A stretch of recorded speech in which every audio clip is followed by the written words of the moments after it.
Today's recipe is a lemon raspberry poppy seed cake. It tasted really good, it looked not so good. We're going to start by preheating our oven to 350 degrees and then greasing and flouring 2 round cake pans. I believe mine are 9 inches. Make sure you go ahead and tap it all around so that it gets on the sides and the bottom evenly, and then tap out the excess as well. This particular recipe also called for a piece of parchment paper to line the bottom of the cake pans. I know this trick where if you have a square piece of parchment paper and fold it into a triangle, place the tip of the triangle into the center of the pan and push down so that you get an imprint of the edge. It should come out into a perfect sized circle. But I messed up and didn't cut the right edge, so I did not add parchment paper to my cake pans and it still turned out fine. In a large mixing bowl, you are going to sift in 3 cups of cake flour, and I'm just using a knife to scrape off the excess to make sure that my measurements are as precise as possible. You're going to add in 2.5 teaspoons of baking powder and a half teaspoon of baking soda, a half teaspoon of salt, and 4 teaspoons of poppy seeds. And then you'll just whisk it all together. Into a mixing bowl, add 1 cup of softened unsalted butter and beat on medium for 2 minutes. In a small bowl, I have the zest from 1 lemon, and I'm adding 2 cups of granulated sugar and rubbing it between my fingers until it becomes fragrant.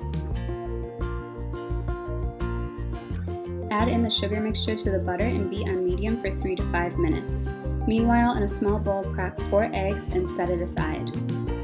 When the mixture is nice and fluffy, stop the mixing and then scrape down the sides of the bowl. Add in 1 teaspoon of vanilla, set it to medium-low, and add in 1 egg at a time, and we're not adding a second egg until the first has been fully incorporated. Once the mixture is fully combined, we're going to stop the mixer and scrape down the sides of the bowl once again. Now this recipe calls for 1 cup of buttermilk, but I don't have buttermilk, so I made do with what I did have, which was vanilla-flavored almond milk, so a cup of that. And then I added a tablespoon of apple cider vinegar. Ideally, it would be whole milk and regular vinegar, but I didn't have those, and the recipe still turned out fine.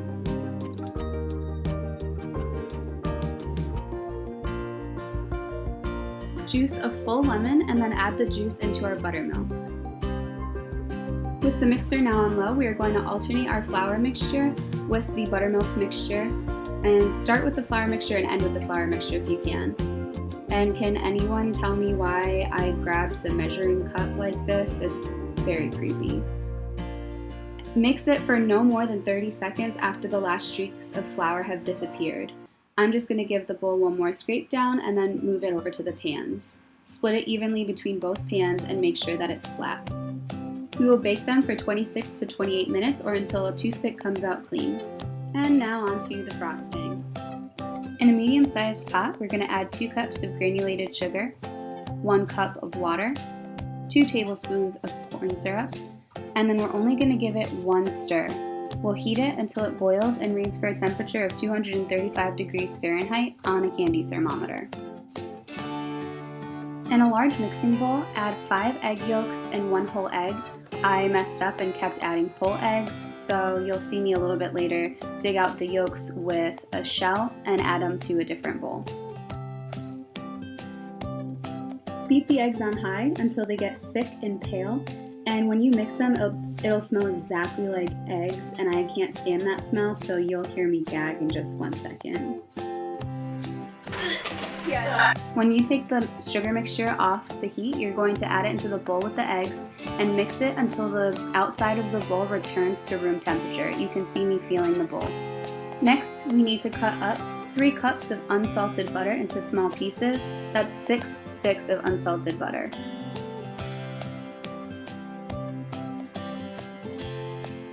Add in 1 tablespoon of vanilla extract, and then with the mixer on medium, we're going to add in the butter by handfuls until it's fully incorporated before you add in the next handful.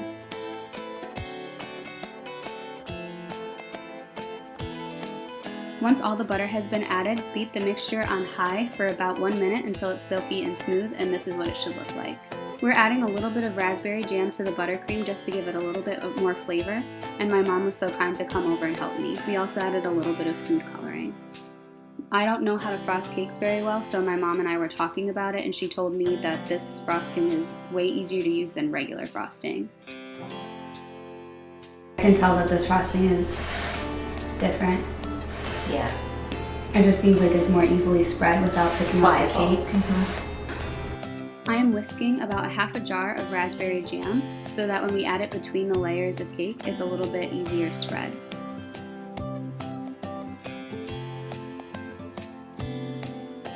A piping bag would work best to add the jam onto the icing, but if you don't have that, a Ziploc bag with the corner cut out will work perfectly as well.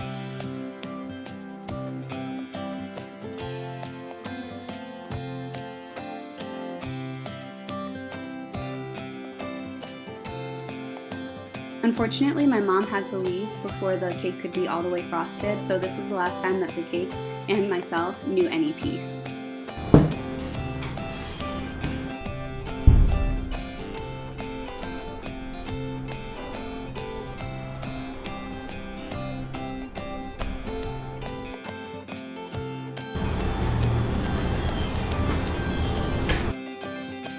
As a note, this is very clearly not the right way to frost a cake, so don't follow my lead on this one.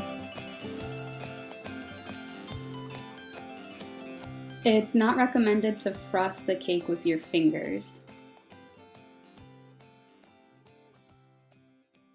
It is recommended, however, to give your cake your entire focus and try your best.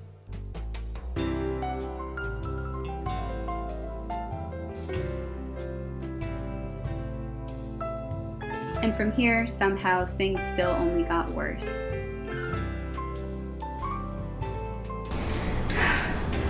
It's coming out like freaking wet diarrhea. Wet diarrhea. This is so ugly.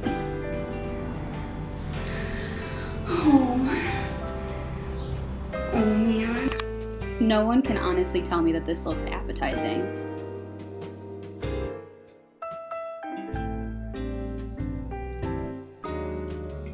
Nevertheless, we have to cut into it and try it.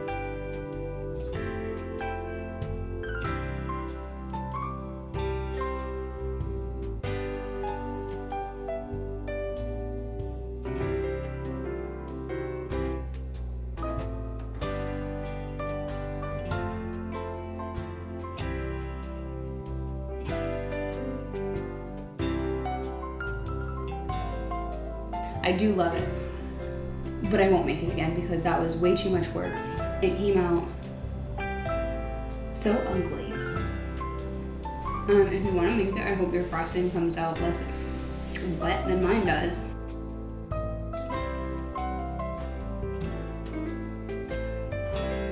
Alright, what'd you make? A mistake.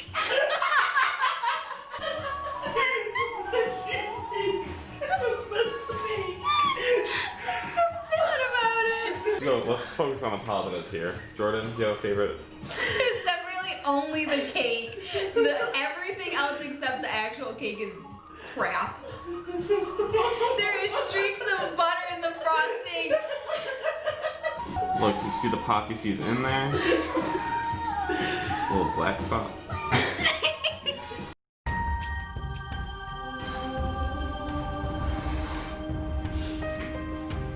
I'm not good at cake decorating, and I don't know why I have such confidence going in every time I try and make a cake, because nothing in my past has suggested that I will be good at it. And I think over time I have just actually somehow gotten worse. There's a great quote from a chef I love who says, "And if for some reason the dish doesn't turn out well, it's okay. You can always try again tomorrow." But today I did not agree with that. I think the best decision for my life moving forward is to never try decorating another cake.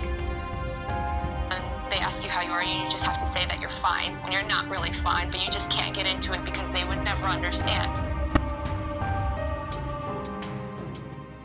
Oh, my bowls. Your bowels? My bowls. You said